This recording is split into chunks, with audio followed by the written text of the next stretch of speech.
hacer la grabación.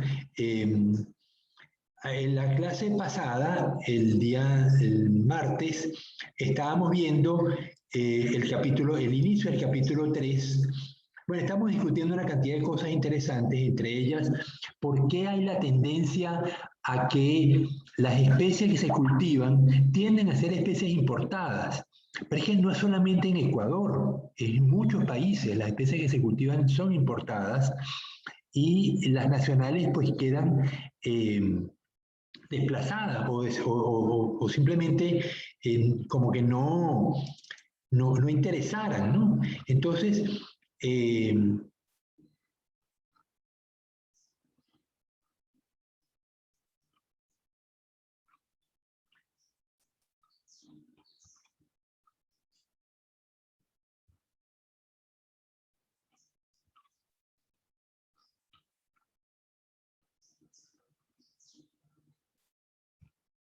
ahora, ¿dónde lo tengo?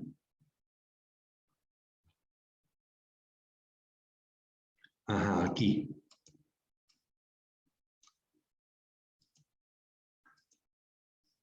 ¿Por qué se cultivan mayormente especies importadas y no las nacionales?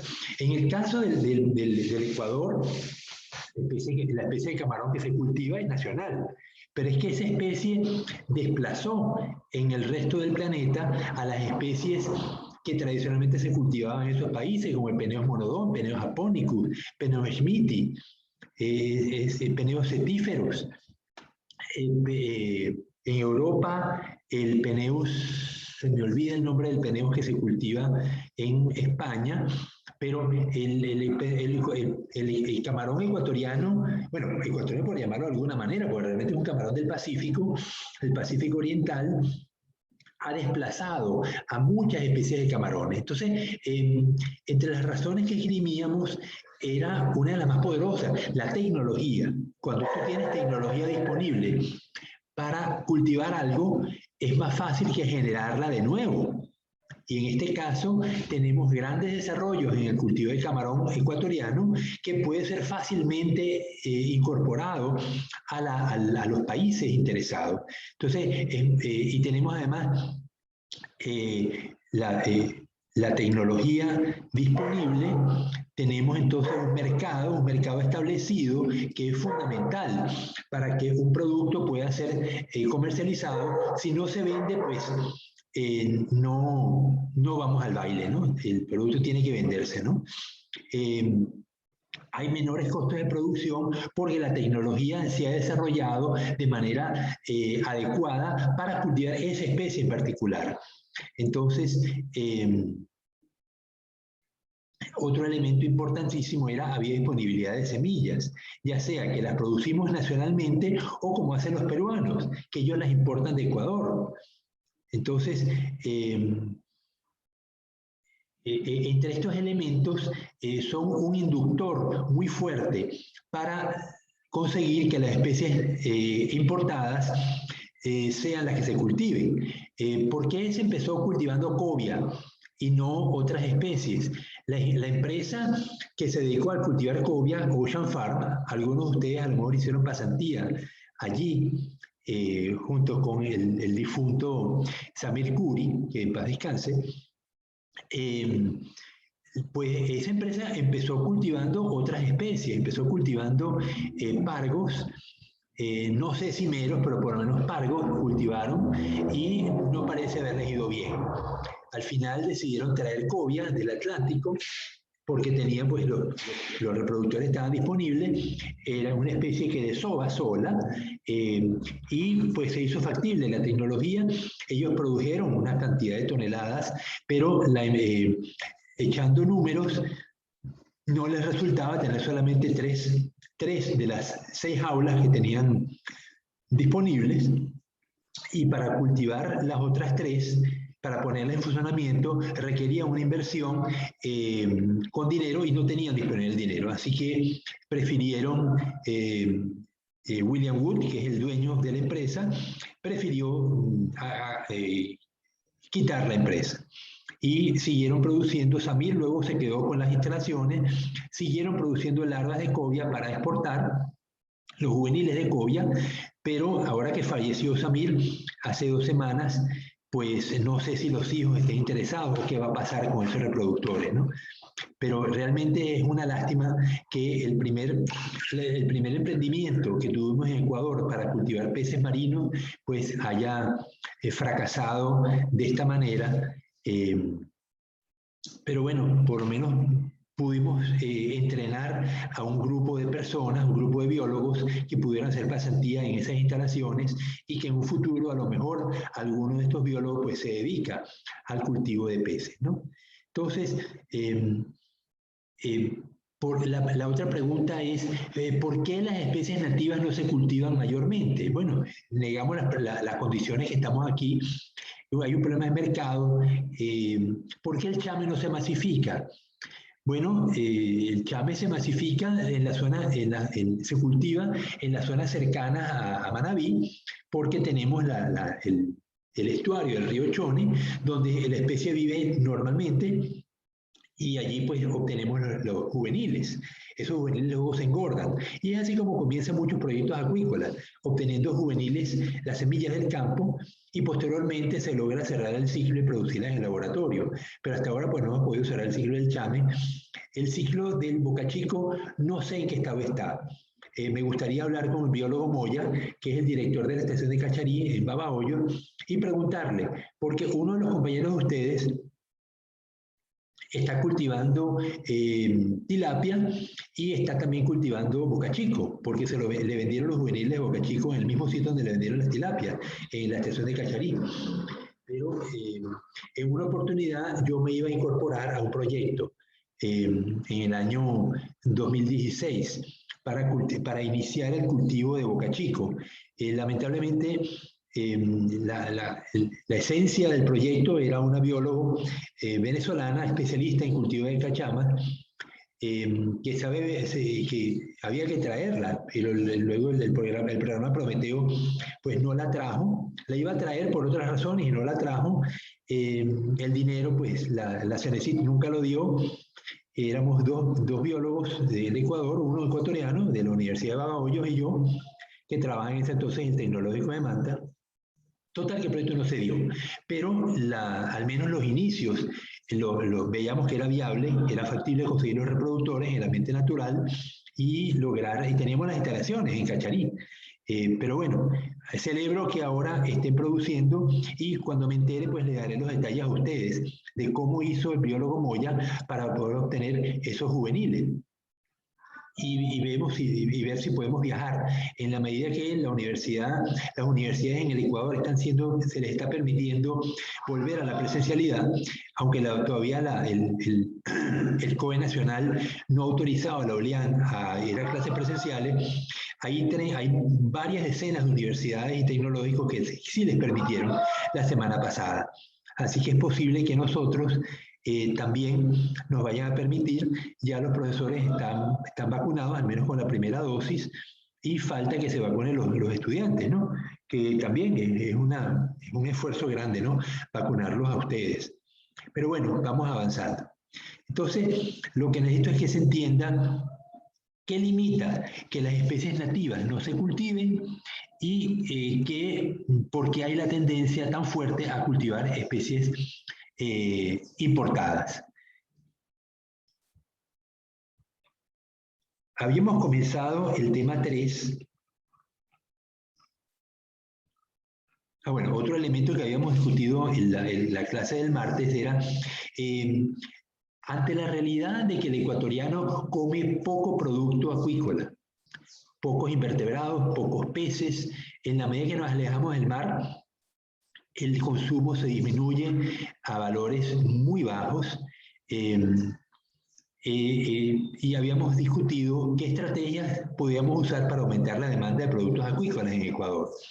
Y entre las cosas que habíamos dicho era hacer ofertas que bajen los precios de compra de los productos, publicidad de los productos en medios como redes sociales, radio, televisión, ofrecer al público recetas para preparar los productos de manera sencilla, ofertar los productos preparados en tiendas, supermercados y mercados populares, con volantes escritos con las recetas que se usaron para preparar el producto que estamos ofertando, y las ferias comerciales y gastronómicas, donde se invita a los chefs, podemos hacer un concurso de Masterchef para preparar productos ecuatorianos, productos acuícolas ecuatorianos, ya sea cómo preparar la concha. La concha se consume en arroz, en ceviche, pero hay otras maneras que se pudieran preparar la concha, cómo preparar cangrejo, cómo preparar camarón, sobre todo, que es lo que más nos interesa que la gente consuma. El Ecuador produce 700.000 toneladas, produjo 700.000 toneladas de camarón el año pasado y apenas consume el 1%. Es decir, nada. Prácticamente el camarón todo lo exportamos y casi no consumimos camarón, pero esto puede revertirse. El precio del camarón en Playita Mía, si ustedes lo ven, es de unos 3 a 4 dólares la libra, similar al precio de muchos otros peces. Es decir, la gente come pescado, pero no come camarón. Aunque tienen el mismo precio. Entonces es cosa de provocar incentivos que induzca a que las personas coman productos que el país produce en grandes cantidades y que no estamos consumiendo, pero pudiéramos revertirlo. Entonces, esto es un problema que ustedes como futuros biólogos, futuros en nada, ya ustedes están graduados, son mis colegas, van a tener que enfrentar los que vayan a trabajar o en cadenas de supermercados, o con la Secretaría de Pesca, o diversos trabajos, o se dedican al emprendimiento, y entonces van a tener que buscar público para comprar los productos que ustedes van a producir. Pero es el hecho de que tenemos que aumentar el consumo de productos acuícolas si queremos que el país disminuya su dependencia de productos cárnicos. Pollo, carne, cerdo, bien, entonces, bueno, esta fue parte de la discusión del día martes que me pareció muy productiva, muy provechosa, y vamos ahora a atacar el tema número 3, ya lo empezamos, producción de peces en cautiverio como alternativa en la alimentación humana. Pero hay un punto crucial, que es consideraciones previas a la producción de peces a gran escala. Queremos instalar granjas, muchas granjas de cultivo de peces en el país, y surgen una serie de elementos que tenemos que solucionar antes de buscar inversionistas que quieran construir sus granjas, y es lo que vamos a detallar. Entonces, uno de los elementos que yo quisiera escribir cosas gruesas que ustedes piensen que el país requiere considerar antes de lograr una masificación del cultivo de peces Francia, si tú fueras a trabajar en el Ministerio de Planificación del Ecuador y te piden qué consideraciones previas deberías tener para asegurar que vamos a tener éxito en la instalación de las granjas.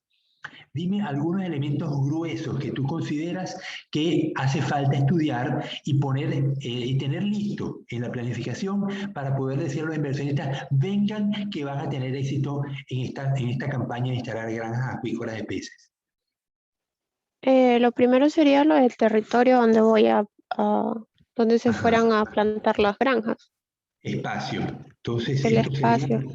el espacio donde poner las granjas. Entonces, otra. Dime, vamos a decir los gruesos y después vamos a ir detallando uno a uno.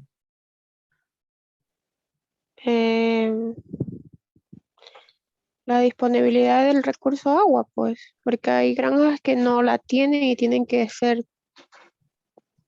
Agua. Ok, agua. Ajá. Pueden ser especies acuícolas, de dulce acuícola, o especies marinas, o especies estuarinas, pero agua. Otro gordo. La inversión económica, para mí sería Ok. muy importante. Financiamiento. Financiamiento.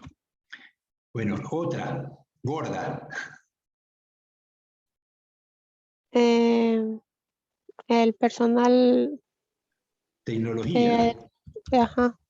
Tecnología, eso va a incluir personal, y ese personal entrenado y conociendo las técnicas adecuadas. Otra, la más Y gorda de todas. la ¿El mercado no entraría ahí? Mercado. Es correcto, pero una muy gorda, muy, muy gorda.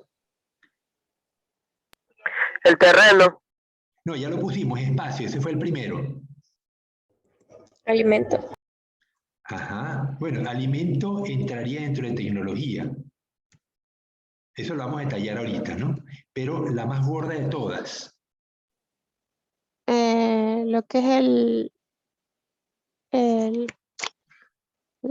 las larvas. Bueno, más gorda que esa, las especies que vamos a cultivar. Los productos. Especies, lo que pasa es que luego en las especies vamos a tener disponibilidad de larvas, si tenemos que importar los reproductores o los tenemos aquí. En el caso del Capaficus, por ejemplo, la especie se importó, solo que ahí como es una alga, pues se trajo el alga, pero si tuviéramos que traer huevos embrionados de trucha, las truchas las tenemos en el país, pero claro, antes del año 40 no las teníamos. Esas se trajeron a la década de los 40 y se esparcieron por toda América. Ok, yo pienso que estas son las consideraciones previas a la producción que hay que tener en cuenta: espacio, agua, financiamiento, tecnología, mercado, especies.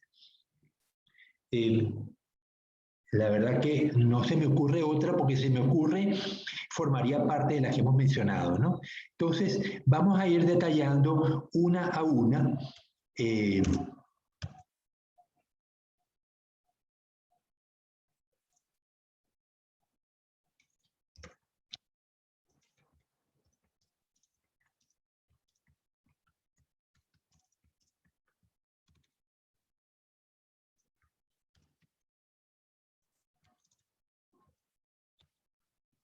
Ok, entonces empecemos con la A.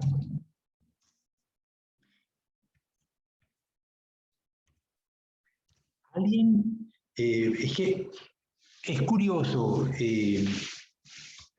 cuando uno menciona que va a estar en una granja, en cualquier sitio, surgen mil problemas. Si la granja va a estar en el mar, los pescadores son los primeros que levantan la voz para oponerse, porque no importa dónde la vayas a poner, por ahí pasan ellos. Y al poner una granja, ya no pueden pasar. Entonces, ¿cómo solucionas este problema de espacio disponible? ¿Cómo hacen los países para atender las quejas, pero a pesar de eso instalar las granjas? Porque si no tenemos granjas no tenemos comida. Delimitación de territorio. Exactamente, eso se llama ordenación del territorio. Entonces, ¿en qué consiste la ordenación? El que me acaba de hablar, que no puedo ver su nombre porque no se me prende la pantallita. ¿Quién era? Ronald, el que habló. Cristian Cedeño. Cristian. Ok, Cristian, ¿qué se entiende por ordenación del territorio? ¿Puedes darnos más detalles? O sea, delimitar un área específica para los pescadores y otra área, no sé, más, no sé, dependiendo del área, de los kilómetros que tenga el área, pues delimitar una área específicamente para la acuicultura, que no afecte a los pescadores, mientras que los pescadores puedan tener su área para desarrollar no sé, mayor territorio, pues dejar una pequeña parte para lo que es el cultivo de especies marinas. Ok, encontrar distintas áreas para los distintos usos del terreno. Tú mencionaste pescadores, pesca en general, obviamente uso acuícola,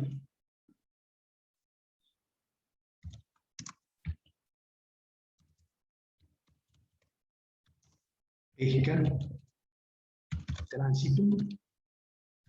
Esto es válido en tierra y en el mar, ¿no? Tránsito, recreación,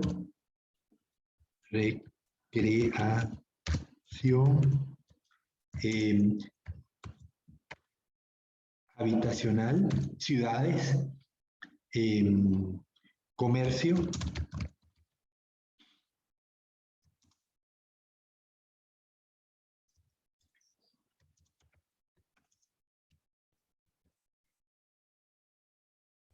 Más que todo, la ordenación de territorio sería para el uso sostenible del espacio, ¿no? Claro, ordenación del territorio Ujú. para uso sostenible del espacio y promoción de la eficiencia. Promoción.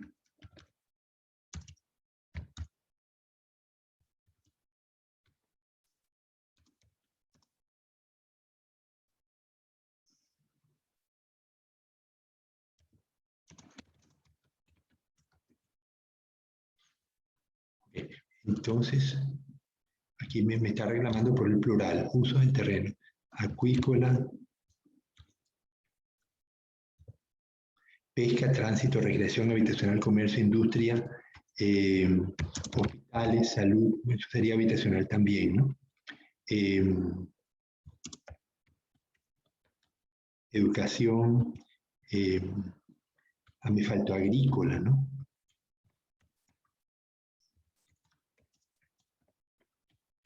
Agrícola y pecuario.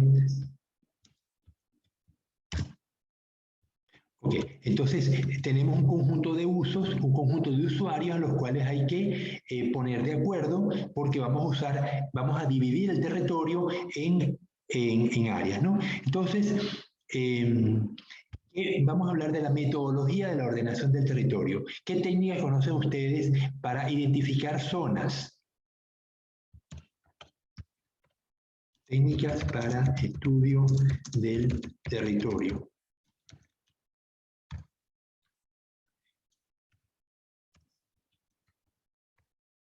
Pues, si conocen algunas que nos ayuden a entender este problema.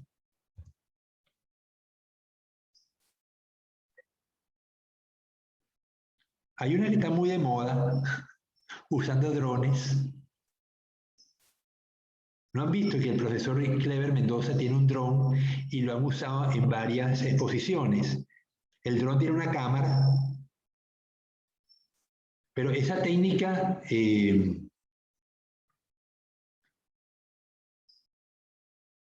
sea, no, cuando yo tenía la edad de ustedes y estudiaba biogeografía, me tocaba trabajar con fotografías aéreas. De tal manera que el avión va pasando por un territorio y va tomando fotos secuencialmente y las fotos se superponen. Entonces, el profesor de la asignatura me decía, bueno, determinen el espacio que ocupa una laguna o un bosque determinado, porque estamos estudiando biogeografía, entonces había que separar bosques de sabanas y estudiar distintos tipos de vegetación. Entonces, para facilitar la división en la foto, nos daban un aparato óptico y poníamos dos fotos. Las fotos se superponían en una cierta proporción y cuando yo ponía las dos fotos y miraba el aparato encima, yo veía en 3 dimensiones. Se llama un estereoscopio, el aparato. Son 2 lentes y permiten que la mente humana vea los objetos en 3 dimensiones. Se veían los árboles, los edificios. Hoy en día, pues, hay otras técnicas diferentes. Lo importante es que la fotografía aérea es, permite identificar las áreas donde está, áreas presentes en un espacio, en un territorio. Y de esa manera podemos delimitar cuáles son las zonas de ríos, los lagos, la zona costera, las islas, y en el mapa, técnicas para estudiar el territorio, fotografías aéreas, drones con cámaras. Se usa el sistema de información geográfica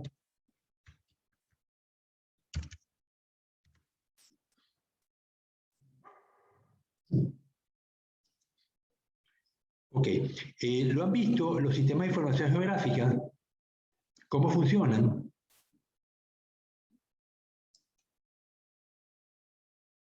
Cristian, ¿nunca has visto estas imágenes? No estoy seguro que sí. Lo que pasa es que, No, yo no. pero muchas veces en la prensa sale, por ejemplo, yo tengo un mapa del Ecuador y yo le digo al sistema de información geográfica, dígame la distribución de la densidad poblacional en el país. Entonces, me va a señalar unas manchas donde me dice dónde la densidad de población es más grande. Bueno, densidad de población es número de habitantes por metro cuadrado. Entonces, voy a tener la mayor densidad en ciudades, ¿no? Y no necesariamente en las ciudades más grandes, porque la densidad es solamente habitantes por metro cuadrado o habitantes por cuadra. Entonces voy a tener Guayaquil, Quito, Cuenca, Esmeraldas, Manta, Puerto Viejo. Las grandes ciudades van a tener una densidad mayor y va a estar manchada de una manera.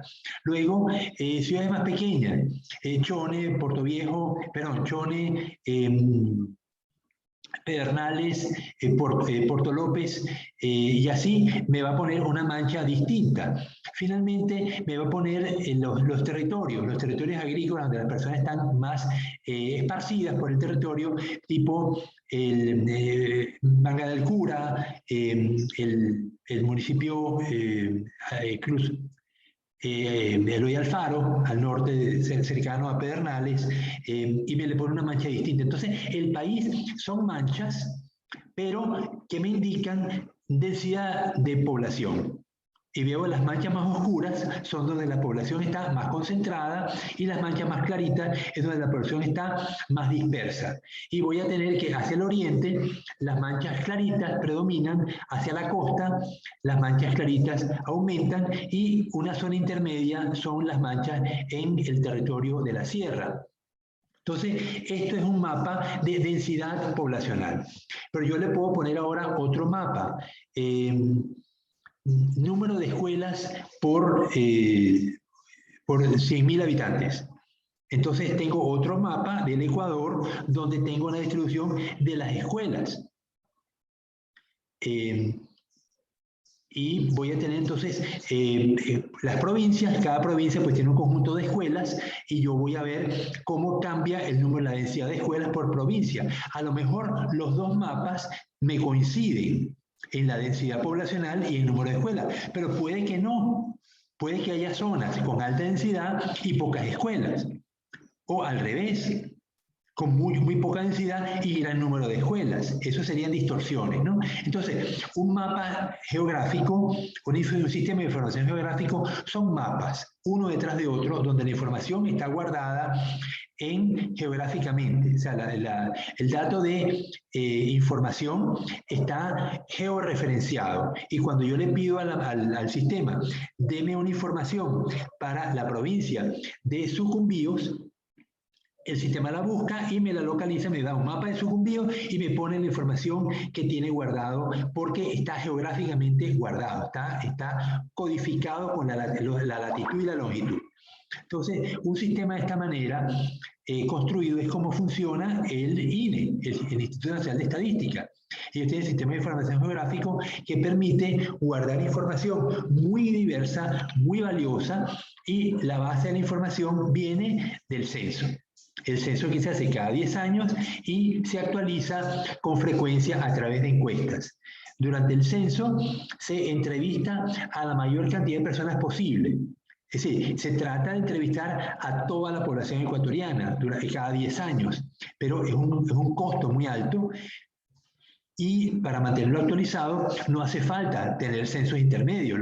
Lo que se hace es que se hacen encuestas y se selecciona al azar ciertas personas que se van a buscar a su casa y se entrevistan. Y de esa manera se mantiene actualizado el censo en cuanto a los diversos aspectos que se miden, ¿no? Escolaridad, salud, densidad poblacional, que es una de las más importantes, cuántos somos, ¿no? Cuántos son los habitantes de Ecuador, cuántos inmigrantes hay, cuánta gente ha nacido, cuántos se han fallecido. Entonces, los sistemas de información geográfica en el área de la acuicultura son tan importantes como en cualquier otra área, ¿no? Pero nos permite entonces identificar las áreas con mayor potencial acuícola. Pero el potencial acuícola no solamente va a depender de la disponibilidad de terreno, sino que si tú tienes una granja y necesitas construirla, ¿cómo llevas los tractores? Si hay carretera, los llevas en camiones. Y si no la hay granjas de cultivo de camarón que están en sitios sin carretera. Entonces, ¿cómo hicieron para llevar los tractores hasta allá? Joel, ¿cómo piensas tú que pudieron llevar los tractores para hacer las lagunas?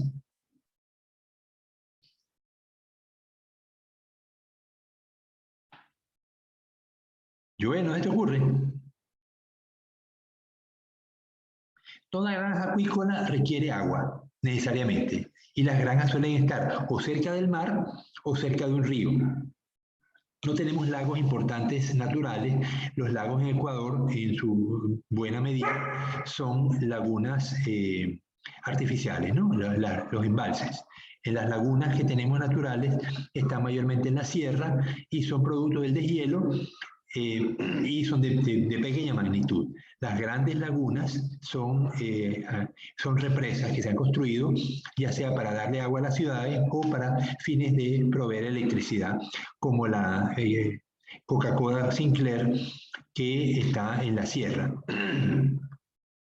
Entonces, las granjas acuícolas van a estar necesariamente cercanas a sistemas de agua y por el agua llevamos en botes los tractores. No hay más remedio porque no hay carretera. Pero obviamente lo ideal sería tener marcado en planos cuáles son los terrenos que podemos usar para instalar granjas camaroneras y cuáles tienen la mayor potencialidad, porque tienen carreteras cercanas, porque ¿qué otros elementos serían importantes para que una granja tenga éxito?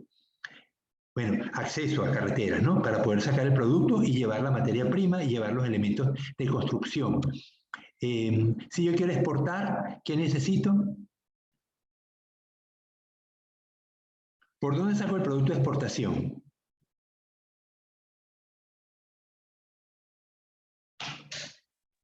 Por zona marítima. Perdón, repite.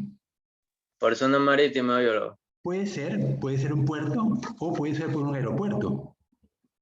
Hay productos que se sacan como son contenedores, se sacan por puertos. Entonces, el acceso a un puerto que maneje contenedores es importante y eso pues facilita la labor de la granja, ¿no? Entonces, vemos que hay un conjunto de elementos que hay que considerar para decir esta zona tiene mayor potencial acuícola que esta otra. Entonces, la presencia de puertos y aeropuertos, la presencia de carreteras, la presencia de universidades cercanas, porque la tecnología, el productor la va a disponer a través de cursos de entrenamiento, pero cuando surgen problemas, son los profesores de las universidades los que suelen ayudar en primera instancia. Los biólogos, los químicos que están en las universidades son los técnicos que el país tiene a mano para poder solucionar problemas puntuales. Lo otro es importarlos, ¿no? Traerlos de algún país, pero eso eleva muchísimo los costos. Entonces, en primera instancia se usa la tecnología que tiene el país y en segunda instancia pues se usan los elementos extranjeros, aunque creo que en Ecuador muchas empresas funcionan al revés, ¿no? Prefieren usar elementos extranjeros y no consultar con las universidades. Pero eso es una distorsión. Yo pienso que en un futuro la gente echará... primero los industriales se darán cuenta del potencial que tienen las universidades nacionales en cuanto a sus profesores que se han formado en muchos países. Han hecho posgrado. Para ser profesor universitario hay que tener posgrado. Y muchos de los posgrados se han hecho en países extranjeros, países desarrollados. Entonces la universidad es un cúmulo de información mundial que está a disponibilidad de quien quiera usarlo. Entonces es posible que en un a corto plazo, la CENESID promueva interacción universidad-industria y de esa manera se abaratan los costos y también se benefician las universidades, porque un dinero que iba a ser usado para traer expertos extranjeros se puede usar para financiar a los profesores universitarios y a los estudiantes, ¿por qué no? Porque muchas veces ustedes tienen ideas que pueden ser interesantes, que pueden tener un uso práctico y gran parte del conocimiento y de las innovaciones son derivadas de la mente de los estudiantes. Entonces, el hecho de tener universidades cercanas es un beneficio para una instalación acuícola. Entonces ya vemos que hay un conjunto de situaciones que harían que en el sistema de información geográfica sean considerados para darle mayor valor a un área sobre otra. Entonces no es solamente que el terreno sea plano, sino que haya un conjunto de elementos que le den viabilidad a la propuesta.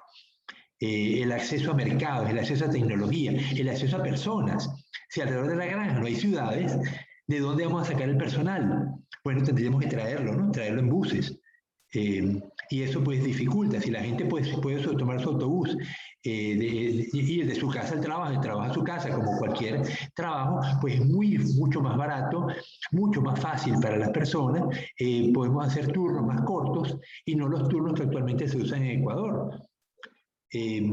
Francia, ¿sabes cómo trabajan las granjas camaroneras usualmente en cuanto a turnos de trabajo?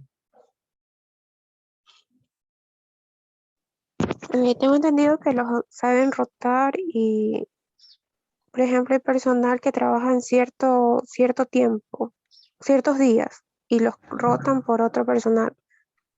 Claro, pero suelen pasar 14 días o 20 días en una granja y luego les dan una semana libre. Claro, sí, con descanso. Pero obviamente es un personal, el esfuerzo es más grande, el personal está viviendo en la granja a disponibilidad de la granja durante 24 horas al día. Entonces es un uso del talento humano intensivo. Obviamente esa persona está más agotada que una persona que puede ir a su casa y dedicarse a otras cosas que no sea la granja, ¿no? Trabaja las 8 horas del día y dedicarse a la familia o a ver películas o lo que sea, ¿no? Entonces es un sistema diseñado para trabajar en sitios muy aislados, donde las personas no pueden ir a su casa diariamente, sino van una vez cada 3 semanas. Las petroleras también funcionan así en las plataformas petroleras. El personal está 14 días en la plataforma y luego les dan tantos días libres, de tal manera que equivale a 8 horas diarias. Claro, el personal de la plataforma también tiene sus 8 horas de trabajo y las horas de descanso, pero en la plataforma tiene que haber 3 turnos necesariamente para que las 24 horas haya personal encargado de la plataforma petrolera. Igualmente la granja necesita tener personal que 24 horas al día esté pendiente porque un fallo en la disponibilidad de oxígeno es crítico.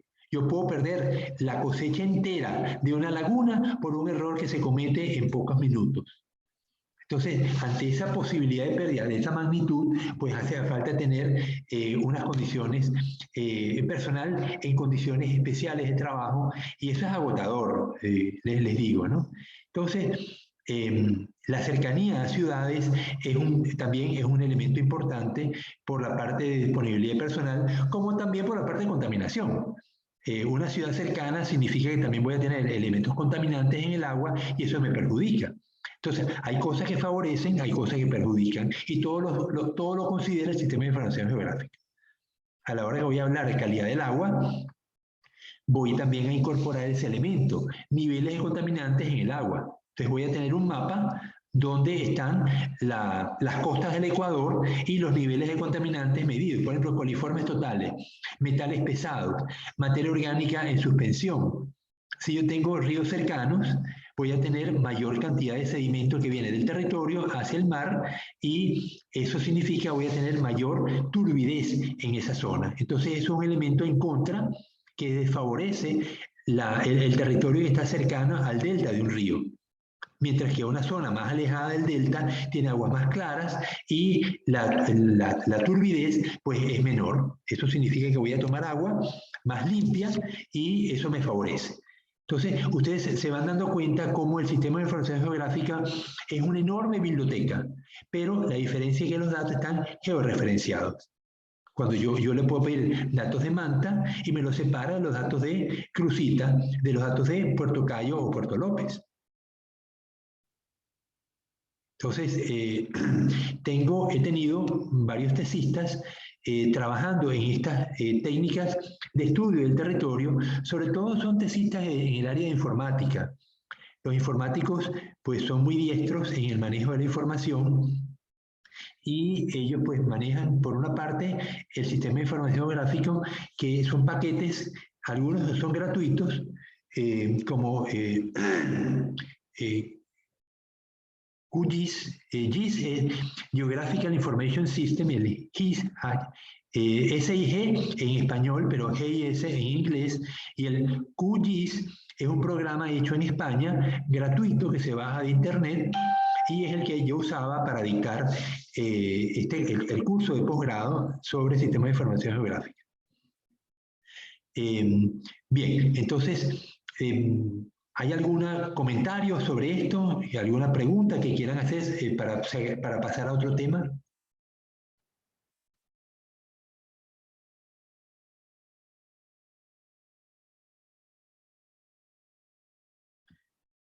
Bueno, entonces,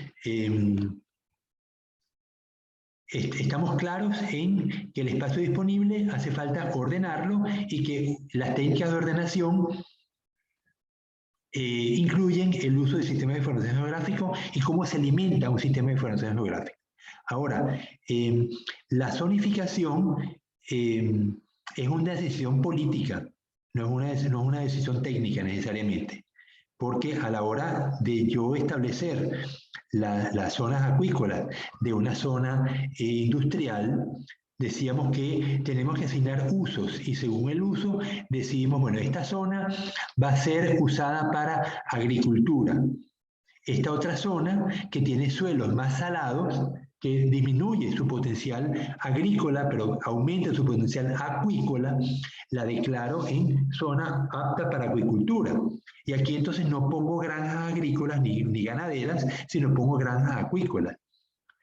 O puedo tener zonas para tránsito, donde voy a construir carreteras, donde voy a colocar autopistas, las zonas de recreación, donde voy a hacer parques. Los parques están establecidos en zonas particularmente bonitas que la gente quiere cultivar, entonces se establecen parques nacionales, reservas forestales, reservas de fauna, etc., ¿no? Aquí cerca de Manta pues tenemos un parque nacional Machalilla, tenemos la suerte de tener un parque nacional tan cerca que tiene un espacio marítimo y un espacio terrestre.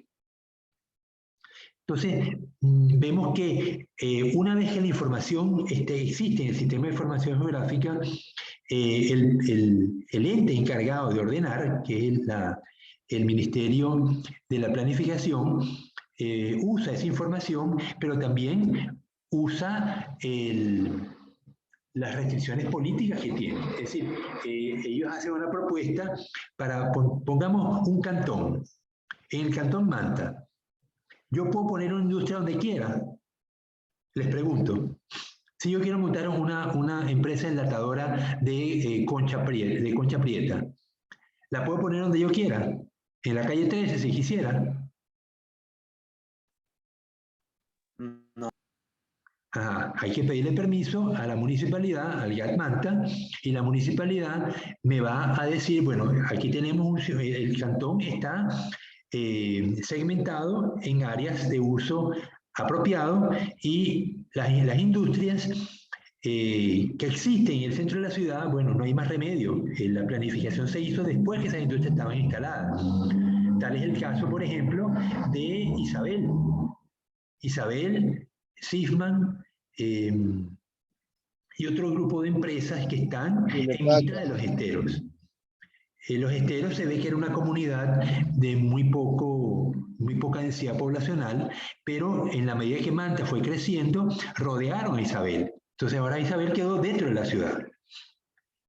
Sin embargo, se creó el Parque del Atún, afuera, completamente de la ciudad, donde puede haber el ruido tradicional de las industrias, donde hay carreteras, avenidas anchas para que pasen los camiones. El asfalto de esas avenidas para camiones es distinto del asfalto que tiene la calle 13. Es un asfalto mucho más resistente para resistir el paso de los camiones. La electricidad que abastece el Parque del Atún no es la misma de la calle 13. Las empresas que se instalan en Parque del Atún tienen electricidad trifásica y son abastecidas con líneas de alta tensión, líneas de 130.000 voltios. Mientras que la electricidad que abastece el centro de la ciudad o la pradera donde yo vivo, son electricidad, no hace falta líneas de alta tensión, basta una línea de 13.000 voltios para que me llegue la electricidad y abastezca, satisfaga las casas que aquí hay, ¿no? Porque en la demanda de las casas, si acaso, es bifásica para los aires acondicionados o ciertas cocinas eléctricas, pero en general las casas se abastecen con electricidad monofásica. Entonces, vemos que cuando decimos zonificamos un territorio, es que le damos, primero establecemos el tipo de uso territorial que se va a hacer en ese sitio. Ejemplo, el Parque del Atún. Y luego lo dotamos de unas facilidades para que las instalaciones que se coloquen allí tengan las condiciones para poder trabajar y sean exitosas. Allí tiene que haber, entonces, una fuente de electricidad de alta tensión para satisfacer la alta demanda de energía que tienen esas empresas. Agua, el acueducto que abastece el Parque del Atún no es el mismo que abastece a las Orquídeas o a la Pradera. Tiene que ser un acueducto mucho más grande. Las cloacas que coloquemos allí también tienen que ser más grandes. Las avenidas, el acceso al transporte, las líneas de autobuses, a lo mejor una avenida, una urbanización como Cielito Lindo, basta con que una línea de autobuses la abastezca. La línea, creo que por Cielito Lindo pasan dos, pasa la 10, una sola línea. Mientras que la Aurora es abastecida por 3 líneas de autobuses. Entonces, vemos que según la densidad poblacional y según el uso, la cantidad de personas que se vayan a movilizar, pues colocamos más o menos líneas de autobuses. Entonces, pero lo que quiero es que vean que ordenación del territorio significa asignar uso y también dotarlo de unas condiciones de función para que funcione correctamente. O sea, que es una decisión política y es una decisión instrumental y de dinero. Obviamente, el Cantón Manta tuvo que invertir mucho dinero en adecuar el Parque del Atún para que las industrias se instalen allí.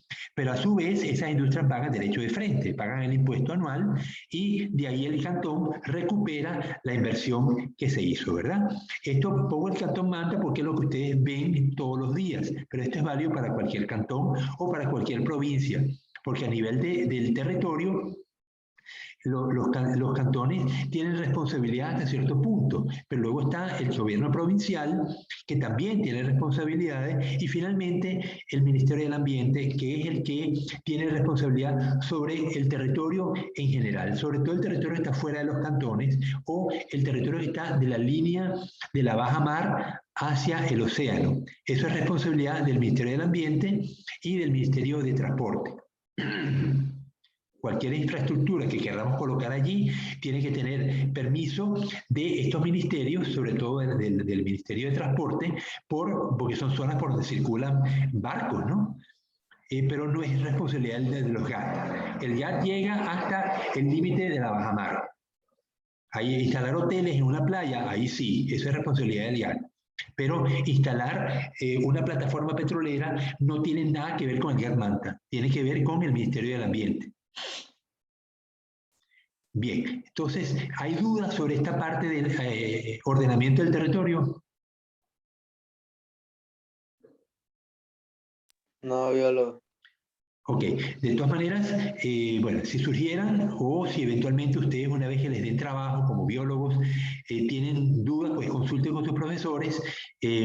Tenemos personal especializado en la universidad, no yo que soy un aficionado, pero tenemos profesores como la profesora en la Facultad Agropecuaria, hay geógrafos especializados en esta técnica de sistema de información geográfica que los pueden ayudar en el momento que requirieran un entrenamiento para su uso.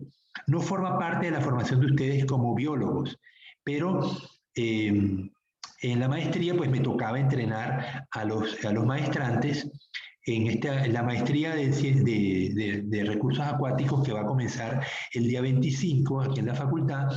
Hay una materia que se llama uso del territorio o algo así por el estilo, y va a tener entonces el entrenamiento en el uso del sistema de información geográfica, que es la materia que yo dictaba en Venezuela en el posgrado de gestión ambiental en la Universidad de las Fuerzas Armadas. Bueno, ok, entonces vamos con otro. Agua.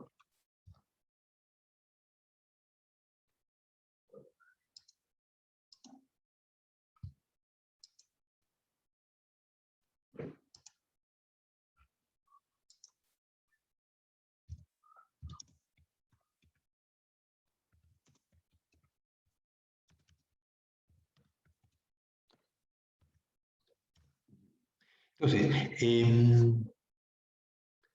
a ver.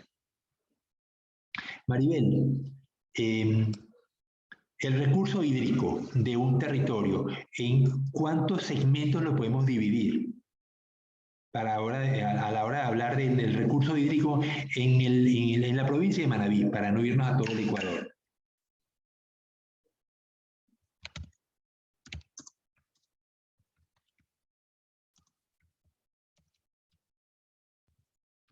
Dime, Maribel.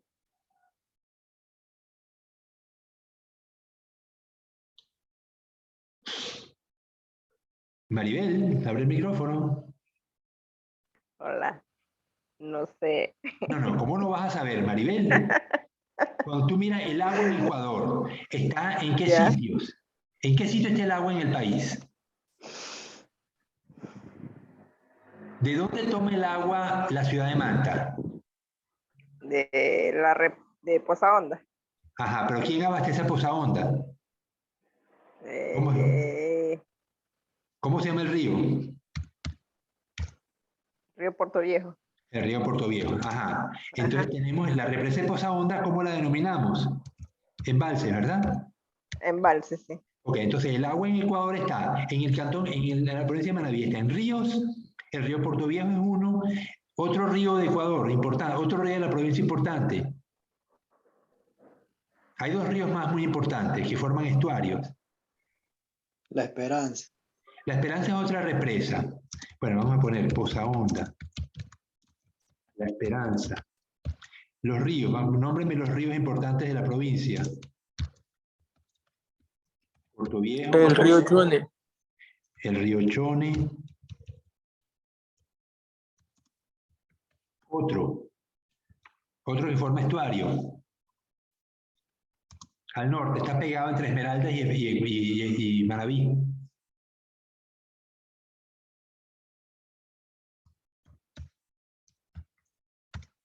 El río Cojimíes. Ok, yo pienso que esos son los tres ríos más importantes. Hay otros ríos menores, pero que no son de la magnitud de esos tres ríos. Entonces tenemos, vamos a ponerlo de otra manera, entonces tenemos ríos, tenemos embalses. Ok, ¿dónde más está el agua, Maribel?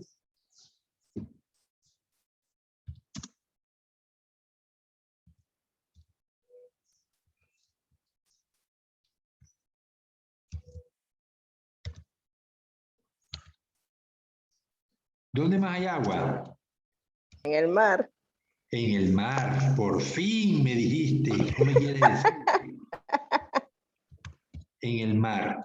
Pero el mar tiene zona costera, tiene zona exterior por debajo, más allá de la primera milla o de las 8 millas, y luego tiene los estuarios. Entonces, fíjense que cada unidad que hemos mencionado tiene características distintas. Los ríos tienen agua dulce, pero tienen corriente. Los embalses tienen agua dulce, pero estancada. ¿Cuáles son más profundos, los ríos o los embalses? Los embalses. Los embalses. El embalse Poza Honda tiene 60 metros de profundidad en el dique. Los ríos, el río Puerto Viejo puede que tenga un par de metros, 4 metros a lo mejor, pero es el río que abastece el embalse, sin embargo, no llega a los 60 metros. El mar, la zona costera, tiene desde sitios donde puedo caminar, como la playa del Murciélago, hasta zonas a 1000 metros de profundidad, cuando estoy en la costa exterior, ¿verdad? Y los estuarios, los estuarios se caracterizan no solamente por su profundidad, que no suele ser mucha, sino por el hecho de que el agua se mezcla, el agua de los ríos se mezcla con el agua de mar y me da agua de salinidad intermedia. Entonces, los recursos hídricos los tenemos zonas costeras, o las zonas costeras. Los recursos hídricos los tenemos identificados en categorías especiales con unas propiedades muy particulares. Luego, ¿qué me interesa del recurso hídrico? ¿Cómo lo caracterizo en cuanto a calidad de agua? ¿Qué elementos voy a considerar para lo que es calidad de agua? La salinidad. Ajá, ya va, déjame bajar. pH. Ya va, ya, es que necesito... ok, entonces calidad de agua. Entonces voy a obtener salinidad. Ajá. El pH. Ok. Salinidad. Ajá. Háblame un poco de la pH. Háblame un poco de la salinidad. Los peces continentales, ¿qué salinidad necesitan?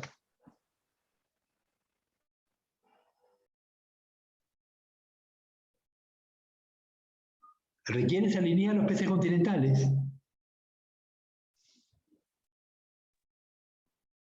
No. No, la trucha, bueno, el agua siempre va a tener algo de sal. No hay manera porque el agua que corre por la superficie terrestre lava las piedras y las piedras liberan iones. Entonces va a haber una salinidad muy baja, pero va a haber, algún ion va a haber. Porque si no fuera así, los peces tendrían problemas para conseguir ciertos iones, en particular sodio. El sodio está en baja concentración en las plantas. Ustedes han visto cómo las mariposas se posan sobre la tierra y muchas veces están chupando agua del terreno. Ellas viven del néctar de las flores. Sin embargo, muchas veces uno ve las mariposas sobre la tierra chupando agua. Lo que están chupando es agua con sodio, porque el néctar de las flores les da muy poco sodio. Las vacas. A las vacas hay que darle sal, porque la vaca come pasto, pero el pasto tiene muy poco sodio. Entonces hace falta darle sal bruta, la misma que comemos nosotros, para compensar el déficit de sodio y que la vaca crezca y produzca la leche que esperamos que produzca. Pero si no le doy sodio, va a haber dificultad para que el animal prospere. Entonces, la salinidad me caracteriza el agua continental, va a ser muy baja o muy alta en el mar. La salinidad puede ir a lo mejor desde casi cero unidades prácticas de salinidad. ¿Qué significa unidades prácticas de salinidad?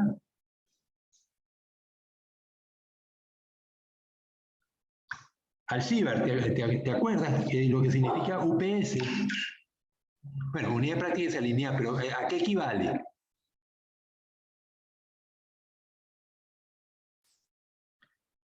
Exxon, ¿te acuerdas? No, yo no me acuerdo a qué equivale. Ok, vamos a... Bien, la UPS es igual a gramos por kilogramo. o lo que es lo mismo, igual partes por 1000, o también se expresa así, con un porcentaje y dos ceritos. Pero estas unidades que estoy poniendo aquí, es decir, que el agua de mar en Manta tiene 34 UPS. Eso significa que en un kilo de agua de mar tengo 34 gramos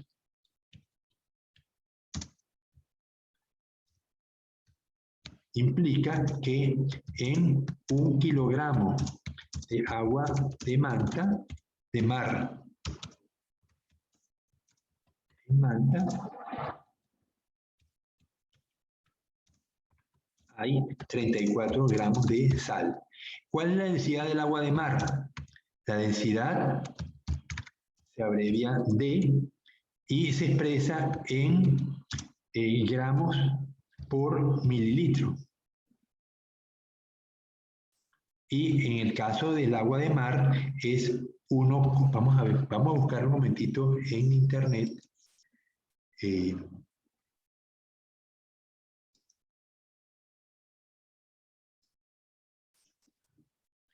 Francia, ¿tú estás en un computador?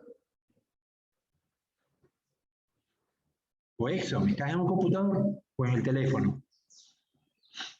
En el teléfono estoy yo. Ah, ok, Francia o Cristian, ¿tú estás en un computador? Es que como estoy transmitiendo, no me deja accesar a una página nueva. A ver si me deja aquí. No, lo que quiero es meterme en Google. Entonces le pongo densidad del agua de mar.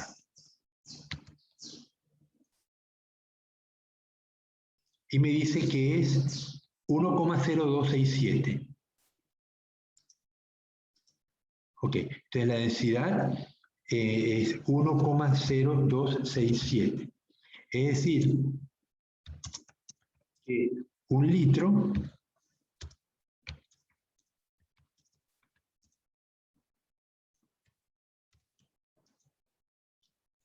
de agua de mar pesa 1000,0267 kilos.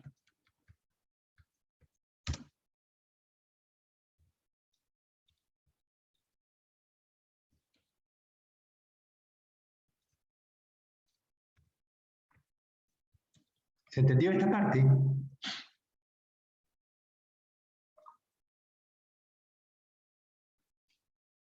Ok, entonces, de unos años para acá, por lo menos de 20 años para acá, las unidades, cuando yo tenía la edad de ustedes, se expresaban en partes por 1000.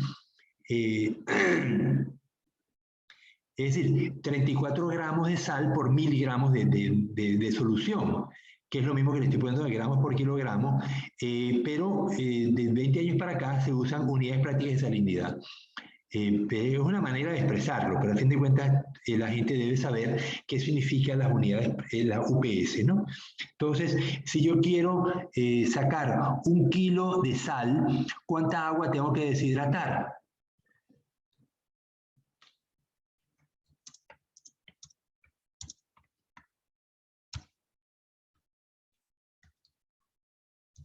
Si 1 litro tengo cuánta sal, o sea, tengo 1 litro pesa 1027, tengo 34 gramos en 1000 gramos. Eso es 34 UPS, ¿no? Lo que significa que en 1000,267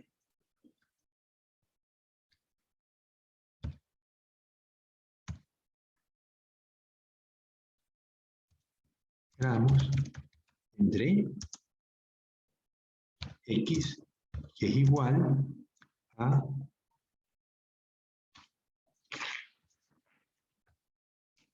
en 1000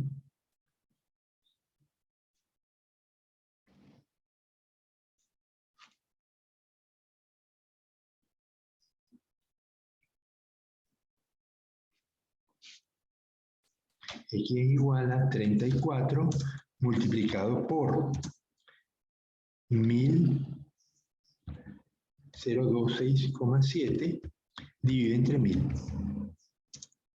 ¿Cuánto me da esto?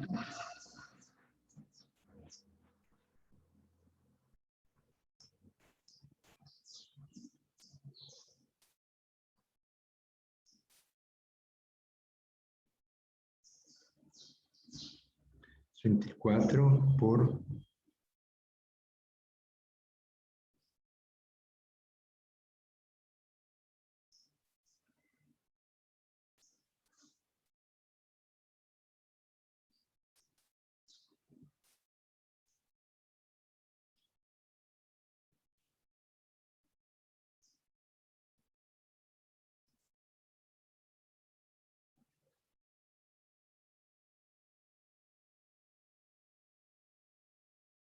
me tiene que dar menos, ¿verdad? Tengo que en 1000 tengo 34. En 1000, no, me tiene que dar más. En 1267 me da un poquitico más, me da 34,9. Tengo 1026,7 por 34 igual entre 1000 igual 34,9.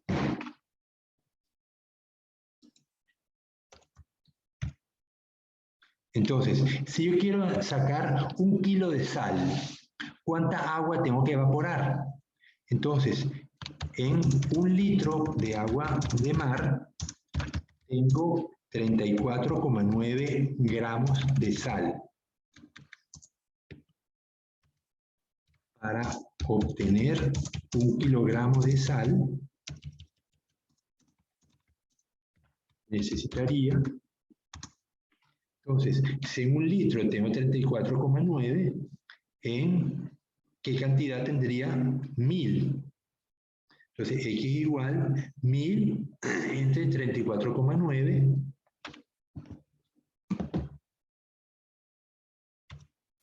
X igual 1000 entre 34,9 igual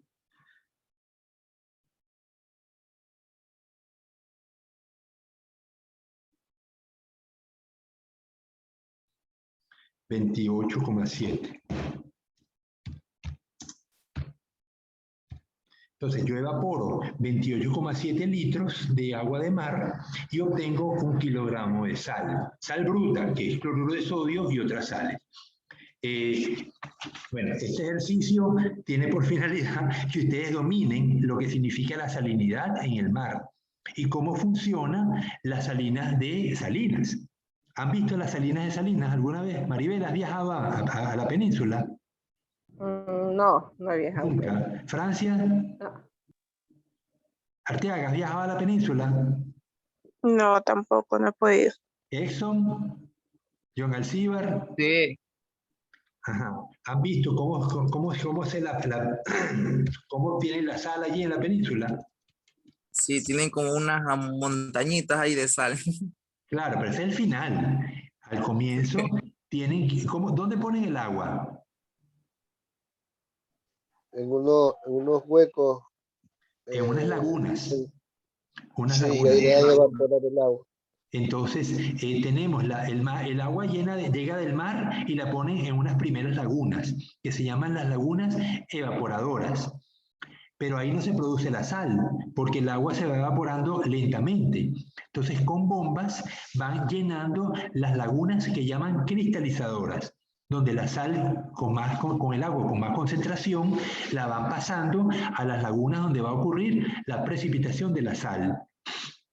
Entonces, en esas lagunas cristalizadoras se va a acumular la sal en el fondo y al final van a drenarlas y la sal que está retenida, una capa de sal de varios centímetros, la rompen ya sea con tractores o en Venezuela pues lo hacen a mano con unas palas y unos picos, van rompiendo la sal, la ponen en fundas y la llevan a las salas de proceso, porque esa sal está muy sucia, así no se puede consumir. Hay que lavarla, la disuelven y la recristalizan, pero ahora tienes ya la materia prima. Tienes el cloruro de sodio con otro montón de sales que vas a purificar.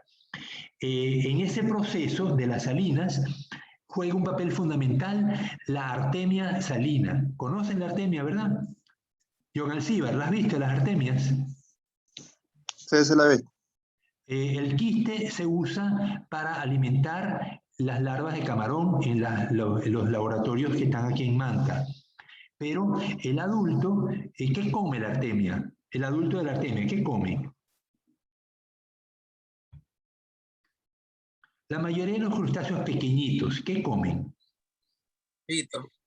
Comen fitoplancton, exactamente. Tienen con las maxilas y las maxilas, ellos son capaces de filtrar bacterias y fitoplancton. Entonces, en las lagunas de sal se va acumulando cierto tipo de bacterias, que son cianobacterias, que tenemos que tenerlas controladas.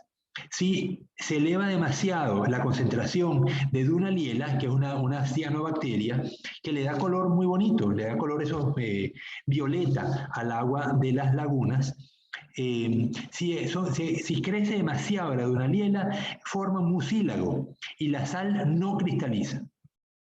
Entonces, es un juego entre la biota de las lagunas cristalizadoras y la concentración de sal. Entonces, ¿quién controla la Dunaliella? Las artemias. Entonces, yo tengo que tener una concentración de artemia adecuada para que me elimine del agua cierta cantidad de dunalielas, porque la dunaliela estar allí, va a estar ahí, eso es ambiente natural, no la puedo evitar, pero sí puedo controlar su número. Entonces, con artemia, yo controlo la dunaliela y logro que en los cristalizadores la sal precipite como se espera que lo haga. Si no coloco las artemias, la dunaliela va a aumentar demasiado en densidad y la sal va a ser de mala calidad o simplemente no va a cristalizar. Entonces se dan cuenta que es un juego biológico en un sistema que parecía que era solamente químico, ¿no? Donde yo tengo sal y agua y basta que el agua se evapore para que la sal precipite. Lamentablemente la naturaleza no funciona así tan sencilla y hace falta entonces que el biólogo que está a cargo del control de la formación de sal, pues domine estas técnicas de manejo poblacional de la artemia junto con el de la dunaliela. La artemia se puede vender, se vende como biomasa o se vende como quistes.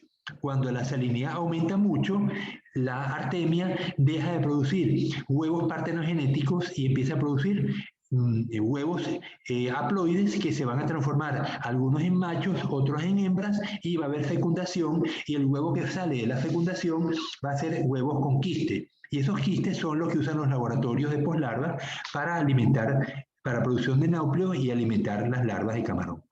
Entonces vemos que una empresa de salina también puede producir biomasa de artemia o puede producir huevos, quistes de artemia para la venta.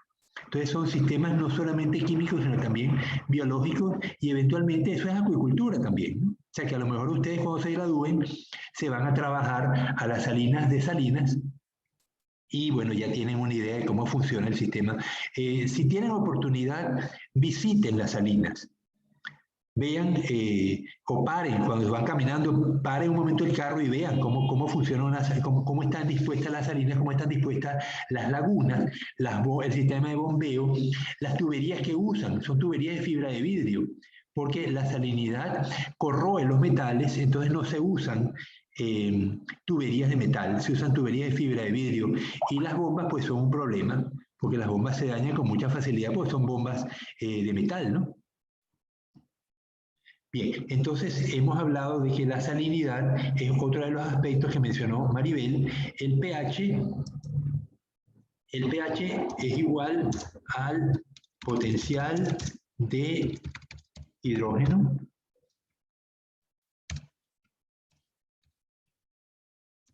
que es igual al menos el logaritmo decimal de la concentración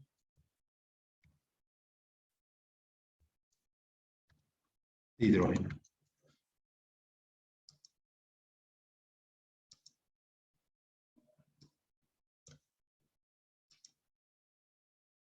Ok, esto lo saben, ¿verdad?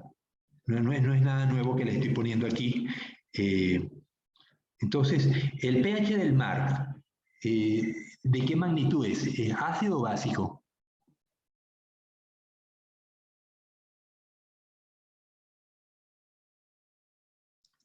A ver, se me quedan callados, cónchale.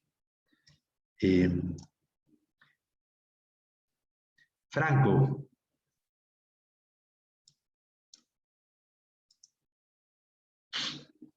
O Guillermo, ¿cuál es el pH del mar? ¿Es ácido o básico?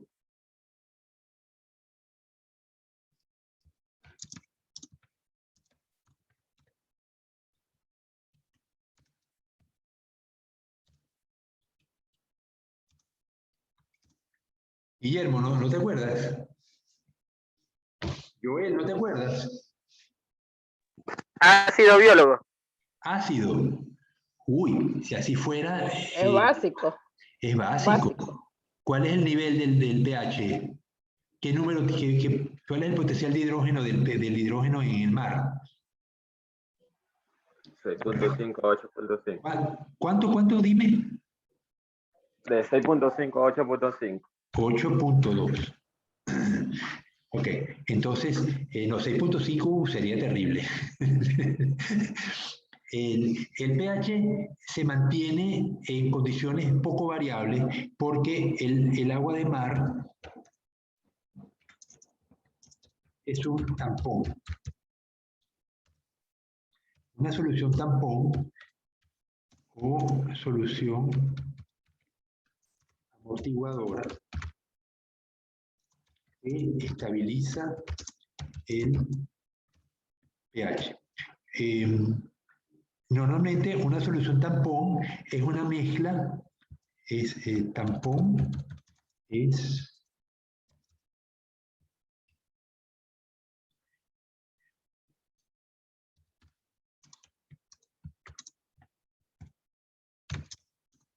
de ácido débil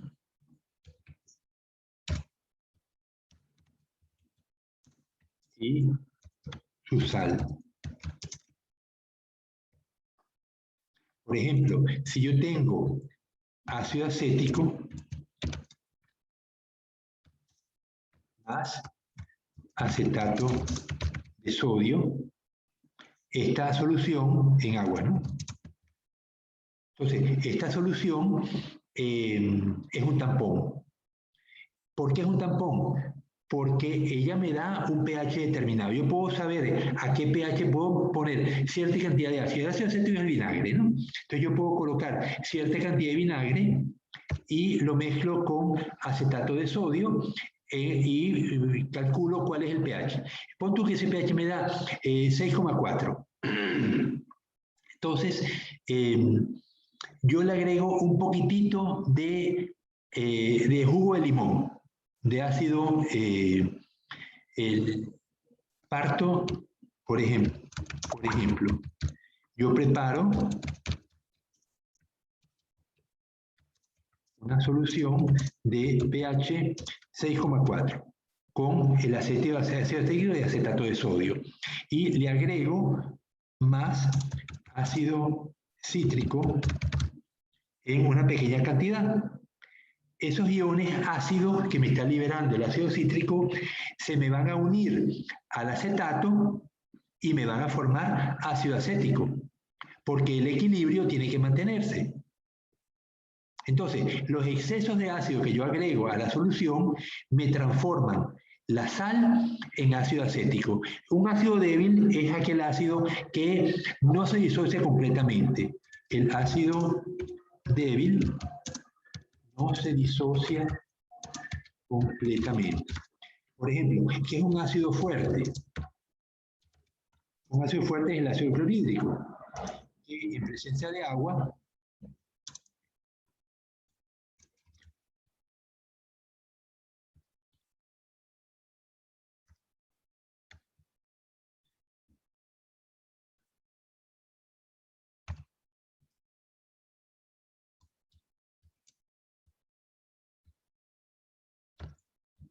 En presencia de agua, el ácido clorhídrico me va a dar H más Cl negativo, ¿no?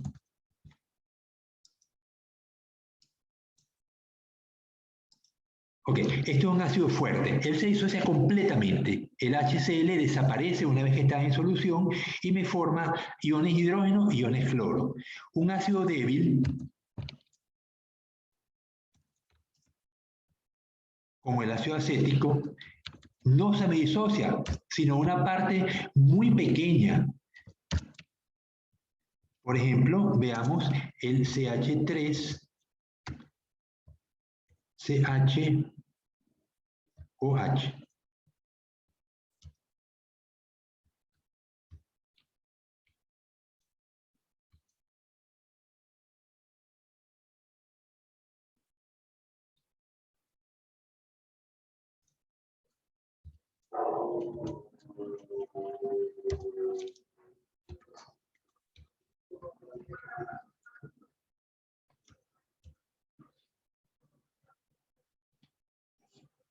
Estoy aquí pariendo con...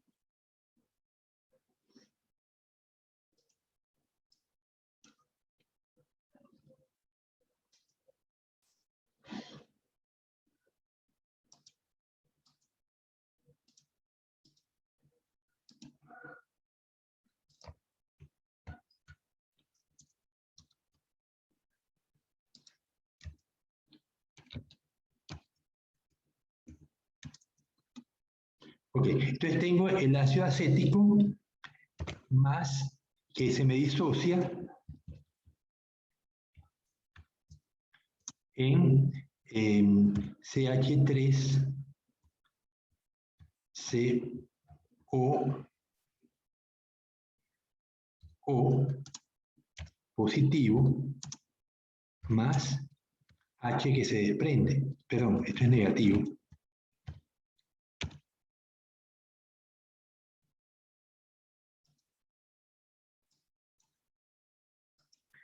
Pero vemos que la mayor parte del ácido acético permanece sin disociar. Esto sería en doble, porque esto está en equilibrio. El CH3COH me forma ion acetato, ion H. Pero la mayor parte del ácido permanece como ácido sin disociar. A diferencia del ácido fuerte que se disocia completamente. Entonces, si yo tengo una solución de ácido acético y acetato, que se lo agrego, le agrego gran cantidad de acetato porque se lo estoy agregando en forma de sal, ¿no? Cuando yo tengo el acetato de sodio, vamos a...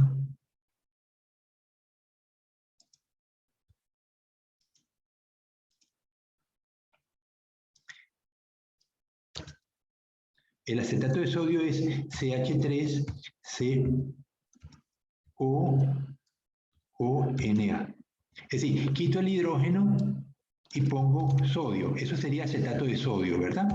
Entonces, el acetato de sodio, cuando lo pongo en agua, él se va a disociar completamente. Esto sí es completamente...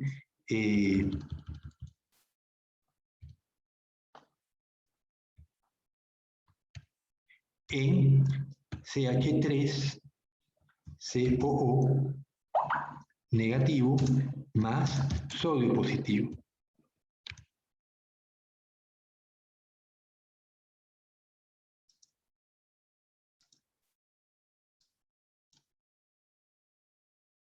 Entonces, ¿qué tengo? Cuando tengo, esto es una sal, ¿no? Las sales en agua se disocian completamente. Los ácidos débiles no se disocian completamente, sino que yo tengo entonces ácido, sal y un acetato, sodio e hidrógeno. Y esto permanece en equilibrio. Entonces, cuando yo agrego un poquitico de ácido clorhídrico, parte del acetato se me va a recombinar con el hidrógeno que estoy agregando y se me convierte en ácido acético. O sea, me saca hidrógeno. Por lo tanto, el pH se me mantiene. Cuando yo agrego iones positivos, cuando agrego iones negativos, como el cloro, parte de del acetato aquí le agregué iones hidrógeno. Cuando yo le quito iones hidrógeno, parte del ácido se me descompone y me da iones negativos. Entonces me repone los iones hidrógeno. Entonces, esto es una solución tampón. Esta combinación de dos cosas que le voy a poner color, ellos dos forman una solución tampón. El mar es esto, solo que no está hecha a base de iones ácidos, sí está hecha a base de ácidos débiles, pero ¿cuál es el ácido débil que tiene el mar? El ácido carbónico. Y las sales, pues tiene muchas sales, entre ellas las sales del bicarbonato de sodio pudiera ser. Entonces, esta combinación en el mar de ácidos débiles y sales me le da un carácter tampón. Entonces, yo le puedo agregar ácidos al mar y el pH de 8,2 no se va a alterar mucho. Pero, ¿qué pasa cuando yo agoto la sal en esta solución tampón? Cuando agoto este elemento que le había puesto aquí. Ahí pierdo la capacidad de tamponado. Porque, ¿qué me eliminaban los iones H cuando yo le agrego iones hidrógeno? La sal, el ion acetato, que se me une al hidrógeno y me forma ácido acético que es débil. Pero cuando yo agoto el ion acetato, ya la solución deja de funcionar y se me empieza a cambiar el pH. Entonces, no es lo mismo agregar iones hidrógeno a agua destilada que agregar iones hidrógeno a una solución tampón como el mar. Entonces, el mar tiene cierta capacidad de mantener el pH a 8,2, pero la capacidad es limitada. Por eso los profesores Patricia Castillo y Francisco Navarrete trabajan en qué pasa cuando el nivel de pH del mar se logra alterar. ¿Cuáles son las consecuencias? A veces no son consecuencias muy obvias. Ellos han visto que el comportamiento de los animales se altera cuando el pH disminuye. Entonces, tú puedes tener un animal que está aletargado, que no se mueve con tanta rapidez y eso lo expone a la depredación. Entonces, el animal fisiológicamente no se va a morir. Pero desde el punto de vista ecológico, el no poder huir de los depredadores es causa de que el animalito vaya a desaparecer del ambiente. Entonces, las alteraciones en el pH pueden tener consecuencias que no son obvias y eso es lo que los profesores Francisco Navarrete y Patricia estudian en el laboratorio que ellos tienen diseñado para medir cambios de pH muy pequeños, con un sistema bien complicado que ellos han establecido, ¿no? No sé si tienen chance de visitar el laboratorio. Bueno, ahorita no pueden, ¿no? Pero en un futuro sería bueno que visiten el laboratorio y vean cómo hicieron los profesores para construir este sistema de control del pH. Bien, entonces tenemos que el pH es un elemento importante en los suelos. Muchas veces tenemos, sobre todo suelos que están cerca del mar. El mar recibe una cantidad de residuos, materia orgánica. La materia orgánica tiene aminoácidos, cuando es materia orgánica proteica, ¿no? Si son materia orgánica tipo grasa, tipo carbohidrato, pues lo que tiene es carbono, hidrógeno y oxígeno. Pero cuando son proteínas, ya tenemos nitrógeno en primer lugar y luego tenemos otros elementos que están presentes, como fósforo, como azufre. El azufre tiene la particularidad de que una vez que se sale del aminoácido y está en forma atómica, puede asociarse con el oxígeno y me forma sulfatos, o puede asociarse con el hidrógeno si hay poco oxígeno y me forma sulfuros. El sulfuro de hidrógeno es lo que huele, es un producto que huele muy mal. Cuando uno se va a los manglares, el sedimento del manglar, han estado en Cojimíes o en el estuario del río Chone. Joel, ¿has estado? Lo que les pregunto es, ¿de qué color es el sedimento de las zonas estuarinas?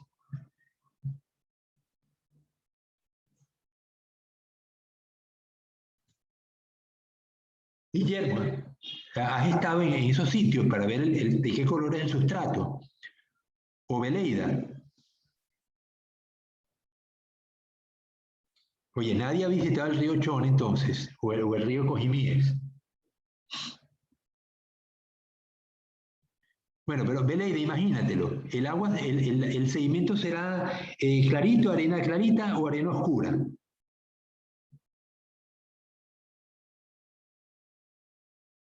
Oye, tengo que Tiene que sacar. ser arena oscura. Ajá. El problema es el hierro. El hierro en los sedimentos puede estar en estado oxidado o en estado reducido. En estado oxidado, tiene color rojizo. En estado reducido, tiene color oscuro. Entonces, los sedimentos en las zonas estuarinas, por la gran cantidad de materia orgánica que se acumula en ellos, tiende a oxidarse y el oxígeno desaparece. Entonces, el hierro que está contenido en los sedimentos está en forma ferrosa. El hierro ferroso tiene color negro y por eso los sedimentos son negros. Pero si yo dejo los sedimentos negros expuestos un tiempo al aire, eventualmente ese hierro se va a oxidar y adquiere carácter claro.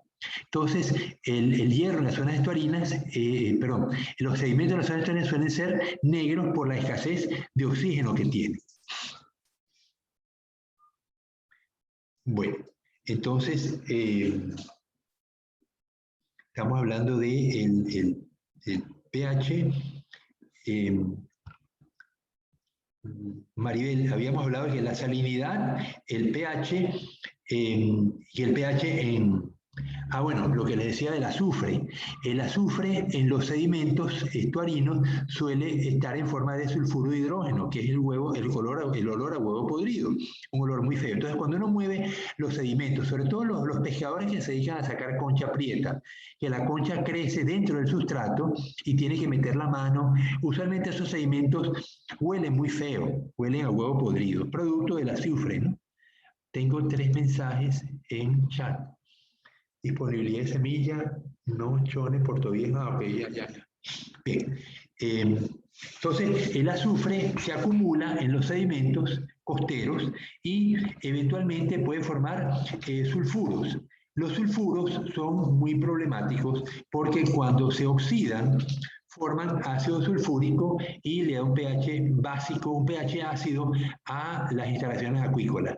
Entonces, cuando uno tiene granjas cercanas al mar, tiene ese problema, que los sedimentos pueden tener alto contenido de azufre en forma de sulfuro, de pirita, sulfuro de plomo, y eso entonces me acidifica el agua. El agua acidificada me dificulta el cultivo de muchas especies, ya sean peces o sean camarones. Sobre todo los camarones, porque ellos tienen que formar el caparazón que tiene carbonato de calcio. Entonces, un agua ácida en un cultivo de camarones es un desastre. Los camarones o se van a morir muy fácilmente o no van a crecer. Así que, ¿qué hacemos para controlar el pH del suelo en una laguna? Antes de llenarla de agua, le colocamos sales básicas como cal. La cal es un producto a base de aluminio, es un hidróxido de aluminio que me permite elevar el pH y controlar la acidez que puede tener el azufre en el suelo. Entonces, muchas veces cuando uno mide el pH del suelo, me da un pH ácido, yo tengo que colocar cal, la dejo un tiempo, unas horas, y luego lleno la laguna como se esperaba. Si acaso la laguna sigue mostrando características ácidas, tengo que echar más cal al agua, con tal de elevar el pH y llevarlo al nivel que el camarón exige, que el camarón tiene que tener un pH por encima de 7,5. Un pH de 7 es un pH neutro, ¿verdad? Es el pH del agua destilada. Bien, ¿alguna pregunta sobre el pH?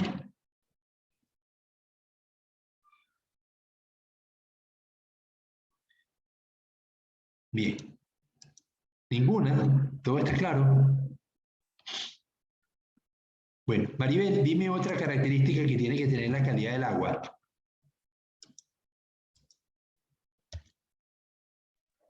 Temperatura.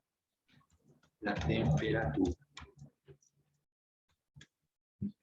Entonces, según la temperatura,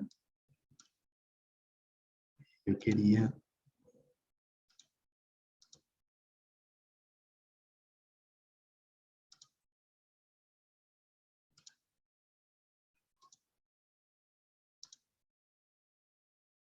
Ok, entonces, la temperatura me va a afectar el tipo de especies que yo pueda tener, por una parte, ¿no?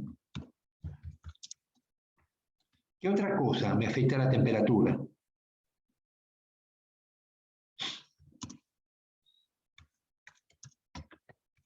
En agua fría, ¿qué animales puedo cultivar aquí en Ecuador en agua fría?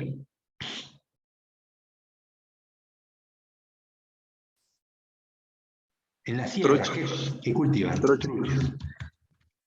En agua fría se cultivan truchas y pudieran cultivar salmones, pero aquí no tenemos salmones.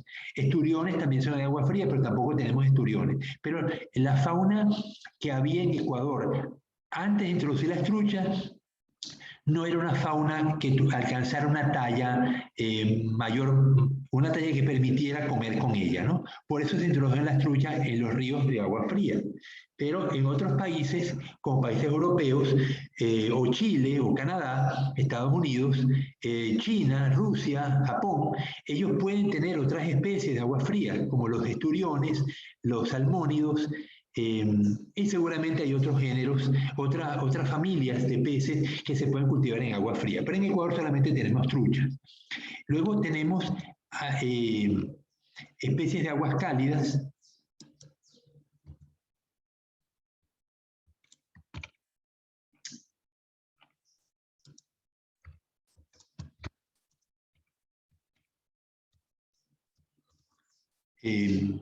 Aguas cálidas saladas, donde tenemos especies marinas, ¿no?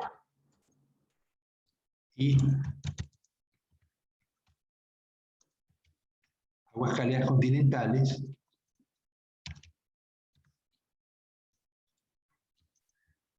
donde hemos dicho que tenemos el chame, la cachama,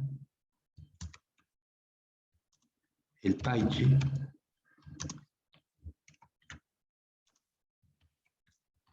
Boca Chico. Okay. Hay algunas que pueden soportar condiciones de mayor temperatura que otras. Es muy probable que el chame, que es un animal que respira, puede respirar del aire, tenga una mayor capacidad de soporte de temperaturas muy altas. Porque, ¿qué le pasa al oxígeno cuando se eleva la temperatura?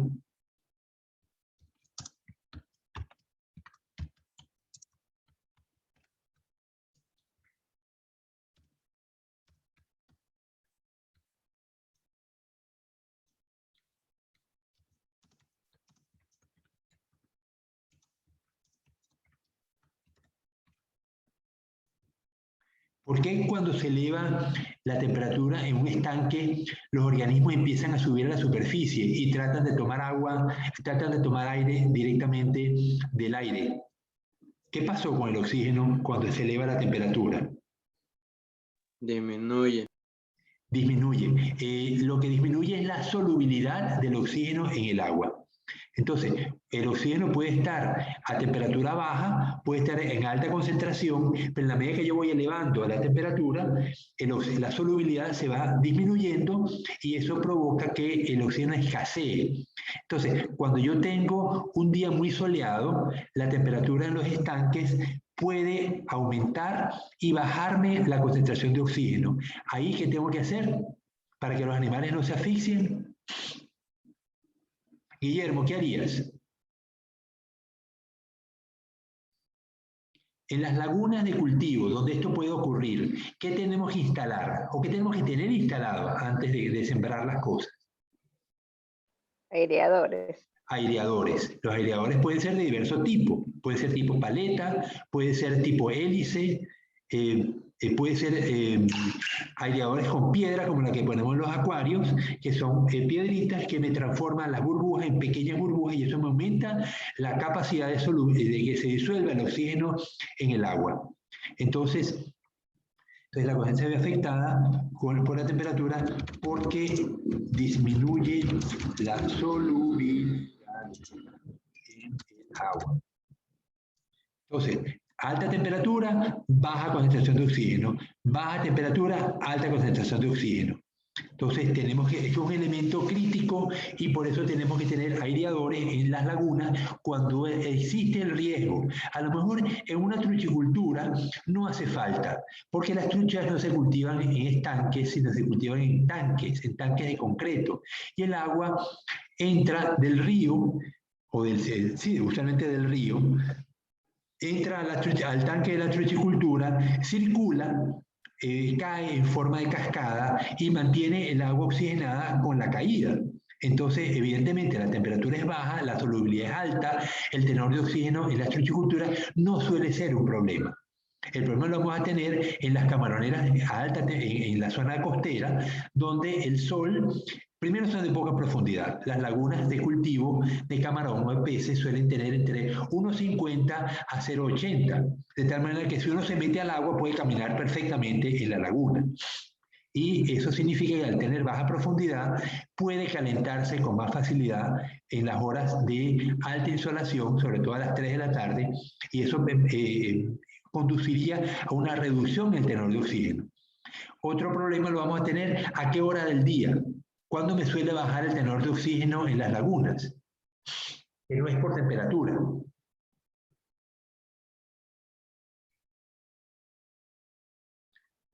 Catherine, durante el día, ¿qué me produce oxígeno en las lagunas? En cualquier tipo de laguna, ya sea cultivo de camarón o cultivo de tilapia, o cultivo de peces. ¿Qué tengo en el agua que me produce oxígeno? Catherine, abre el micrófono.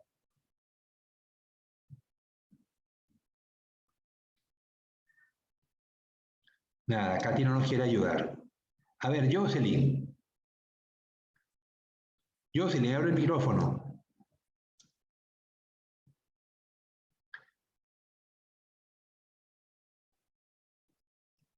Jocelyn, ¿me oye? Yo creo que el sol ayuda. ¿Perdón? El sol. El sol. No, el sol me va a calentar el agua, más nada. Lo que yo quiero saber, ¿quién me produce oxígeno en el agua? Normalmente en las lagunas de cultivo. El agua está sola. El agua en la columna de agua está sola y los animales están en el fondo. O hay organismos en la columna de agua. El fitoplancton. El fitoplancton. Antes de sembrar una laguna, usualmente se la fertiliza con fertilizantes, ya sean naturales como excremento de pollo, o excremento de vaca, o excremento de cerdo, o excremento de caballo, o fertilizantes artificiales como el abono, los fertilizantes que venden en Agripac o en una ferretería dedicada a este sector agrícola, donde me venden sales a base de nitrógeno, de amonio, nitrógeno, fósforo y potasio. Son los 3 nutrientes, macronutrientes que yo necesito, porque los micronutrientes como hierro, molibdeno, magnesio, zinc, van a estar contenidos en baja concentración en los fertilizantes. Entonces yo puedo agregarle fertilizantes al agua, suficientes para que el fitoplancton que viene entrando del río o del mar crezca y me genere una columna de agua oscura, para que los peces, los pájaros no vean lo que estoy cultivando, si no se van a comer los bichos. Entonces yo necesito, el fitoplancton tiene 2 funciones: oscurecer el agua para que los pájaros potenciales depredadores de lo que cultivo no se me vayan a comer los animales, y otra, producir oxígeno y servir de alimento al zooplancton, y ese zooplancton me va a alimentar a mis organismos. Entonces yo reduzco el consumo de alimento porque parte del alimento es provisto por la propia laguna. Pero, ¿qué pasa en la noche? El fitoplancton de noche necesita luz para producir oxígeno. Si no hay luz, no hay producción de oxígeno y el fitoplancton se comporta como si fuera zooplancton. Me respira y me consume oxígeno. ¿En qué momento del día el nivel de oxígeno es más bajo en una laguna de cultivo?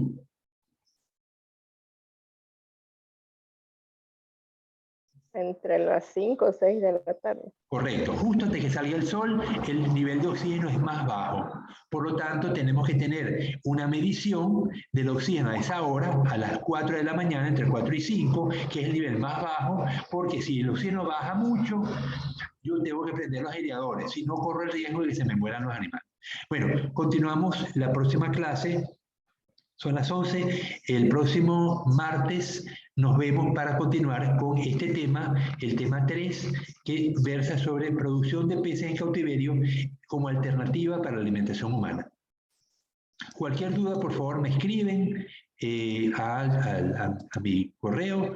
Hay un deber que les tengo que mandar, se los pongo en el aula, se lo mando al WhatsApp. John Anthony Alcibar vino, sí, ¿verdad?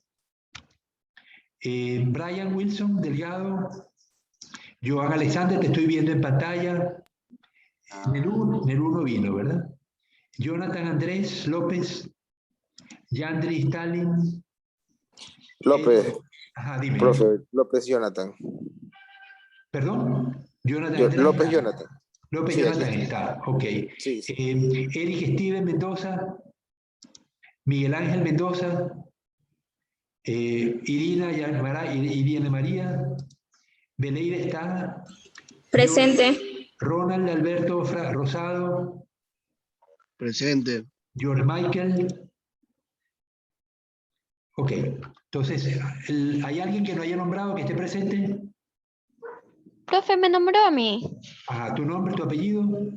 Delgado Calderón. Calderón, perdón, ¿el primer apellido es? Delgado Calderón. Ah, Delgado Calderón. Caterín, sí, tienes la asistencia, Caterín. Marín Santana, profe. Perdón, Santana. No, Pin Santana, Pin Zambrano, Beleida, sí está. Yuriel. Marín ¿Perdón? Santana, Yuriel. Ah, Yuriel Marín. Yuriel Marín, tienes la asistencia, Yuriel. Bien, entonces nos vemos el día martes y el deber se lo mando a el aula virtual, se lo pongo también en el WhatsApp y en el aula virtual. Hasta luego. Hasta Gracias, luego. que biólogo. pasen. No, solo